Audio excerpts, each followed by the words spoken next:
আজকে আরও একটা নতুন পরোটার রেসিপি নিয়ে চলে আসলাম। আজ বানাচ্ছি মাছের পরোটা। তার জন্য আমি কাতলা মাছের 4টে পেটি নিয়েছি, যেটা জলে সামান্য নুন দিয়ে এটা সিদ্ধ করতে বসিয়ে দিয়েছি।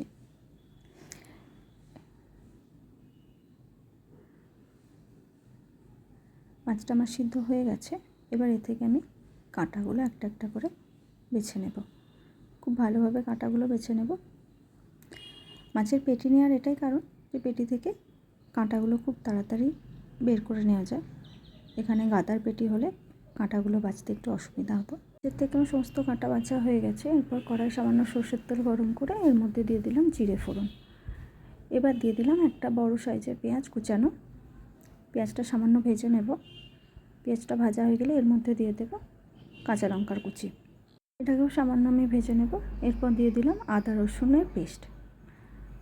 আদা রসুনের পেস্টটা ভালো করে ভেজে নিয়ে এর মধ্যে সামান্য পরিমাণে জিরে গুঁড়ো, সামান্য ধনে গুঁড়ো, হলুদ গুঁড়ো এবং সামান্য পরিমাণে নুন। যেহেতু মাছটা আমি সিদ্ধ করার সময় নুন দিয়েছিলাম, তাই এখানে সামান্য পরিমাণে নুন দিয়ে ভালো করে নাড়াচাড়া করে এর মধ্যে একটা ছোট গোটা আলু সিদ্ধ করা ওটা আমি ম্যাশ করে দিয়ে দিলাম।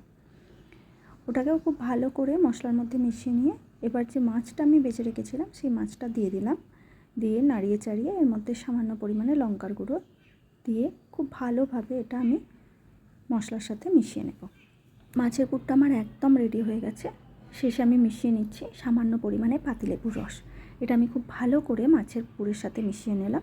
এবার একটা কাঁশির মধ্যে এটাকে আমি ঠান্ডা হতে রেখে দেবো। যতক্ষণকে ঠান্ডা হচ্ছে ততক্ষণকে আমি ময়দার ডোটা মেখে নেব। এখানে আমি আটা ময়দা দুটোই ব্যবহার করেছি। এর উপরে আমি সামান্য পরিমাণে কালো জিরে দিয়ে এবার এই ডোটা জল দিয়ে আমি মেখে নেব। এখানে আমি তেল ব্যবহার করছি না, কারণ লুচি বা কচুরি যেহেতু কোনোটাই বানাচ্ছি না, সেহেতু কোনো রকম কোনো তেলের ময়ান আমি দিচ্ছি না। জল দিয়ে আমার ডোটা মাখা হয়ে গেছে। লেচিও কেটে নিয়েছি। এবার এই লেচিগুলোর মধ্যে একটা একটা করে আমি পুরগুলো ভরে নেব। অনেকটা করে পুর দিয়ে আমি প্রতিটা লেচি এইভাবে আমি রেডি করে নেব।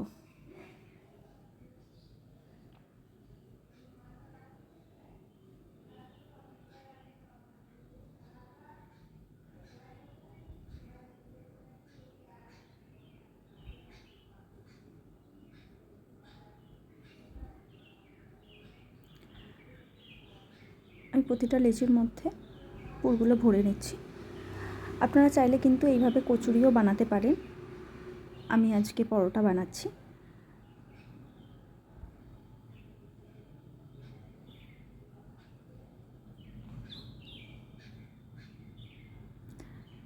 প্রতিটা লেচি আমার রেডি হয়ে গেছে। এবার এগুলোকে আমি তেল দিয়ে বেলে নেব। অনেকটা করে তেল দিয়ে বেলে নিচ্ছি যাতে পুর বেরিয়ে না যায়।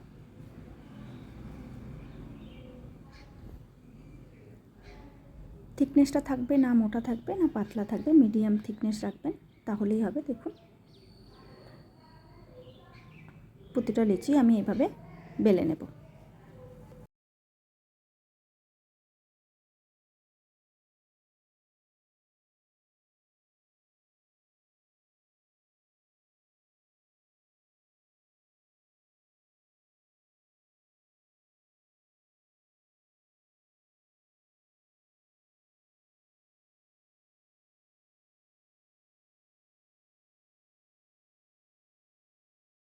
প্রতিটা পরোটাই আমার বেলা হয়ে গেছে।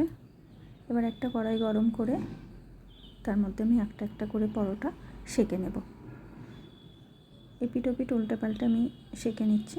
এর মধ্যে সামান্য পরিমাণে সাদা তেল আমি দুটো সাইডে খুব ভালোভাবে ব্রাশের সাহায্যে লাগিয়ে নেব। এইভাবে আমি প্রতিটা পরোটা রেডি করে নেব। প্রতিটা পরোটা কিন্তু খুব ভালোভাবে ফুলে যাচ্ছে।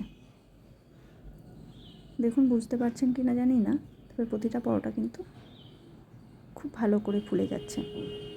একটা পরোটা হয়ে গেল, সেকেন্ডটা আমি দিয়ে দিলাম। একইভাবে আমি তেল ব্রাশের সাহায্যে দুটো পিঠেই আমি লাগিয়ে নেব।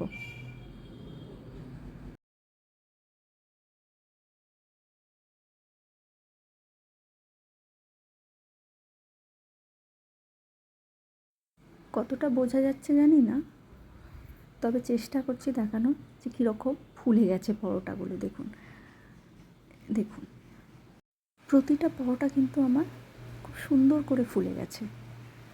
পরোটাগুলো আমার একদম রেডি হয়ে গেছে।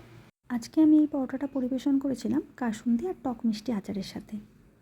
সত্যি বলতে আজকের পরোটাটা বেস্ট ছিল, দুর্দান্ত খেতে হয়েছিল। অনেকটা অনুষ্ঠান বাড়িতে যেমন পুর বানায় না, অনেকটা সেরকম হয়েছিল। আশা করছি এই রেসিপিটা আপনাদের ভালো লাগবে। যদি ভালো লেগে থাকে একটা কমেন্ট করে দেবেন। Thank you.